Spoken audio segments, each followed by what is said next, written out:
Welcome to 2 মিনিটে ready হওয়ার Ninja technique with সাগাজা ভাই সাজাদ। আমার শরীরটা সেদিন ভালো ছিল না, তারপর রেডি হয়ে যাওয়া লাগতো আমার স্যালনে, তাই আমার ছোট আবার জ্বর উঠছে। সব প্রথমে আমি একটু ভিটামিন সি সিরাম দিয়ে নিলাম ইনস্টিটিউট, এটা স্কিন আর্টিস্ট থেকে আপনি কিনে ফেলতে পারবেন।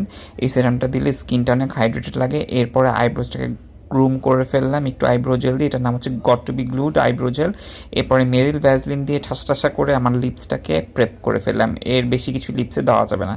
এরপরে আইব্রোসটাকে একটু কনসিলার দিয়ে কাট করে নিলাম, ডিফাইন করে নিলাম। একটা সুন্দর সানস্ক্রিন লাগাই ফেলবেন, সুন্দর বলতে আপনার স্কিন টাইপ অনুযায়ী। এরপরে সানস্ক্রিনটাকে বাতাস করে নেবেন যাতে খুব সুন্দরভাবে অ্যাবজর্ব হয়ে যায়। এরপরে বিউটি গ্লেজের জেলি টিন্সটা লাগিয়ে নিচ্ছি, এটা উইদাউট মেকআপে স্কিনে দিলে অনেক ভালো কাজ করে। এরপরে আপনি আইল্যাশ কার্ল করে ফেলবেন, which is really really important. এরপরে আমি একটু এলএ কার্ল প্রো এর কনসিলার অল্প করে চোখের নিচে লাগিয়ে ফেলছি। আপনারা চাইলে মুখের অন্যান্য জায়গায়ও লাগাতে পারেন। এরপরে আমার কাছে মনে হচ্ছে আর একটু ব্লাশ দেওয়া দরকার, জন্য জুবিয়াস প্লেসের বেলা ব্লাশটা বেশি করে আমি দিয়ে নিচ্ছি। আমি দেখছি এই ব্লাশটা বেশি করে দিলে সারাদিন থাকে, অল্প করে দিলে অনেক তাড়াতাড়ি চলে যায়।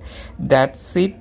2 মিনিটের মধ্যে বা 1.5 মিনিটের মধ্যে রেডি হবে সাগাসা ভাই সাজাদ। আপনারাও এরকম করে রেডি হওয়া ট্রাই করে দেখতে পারেন, ভালো লাগবে।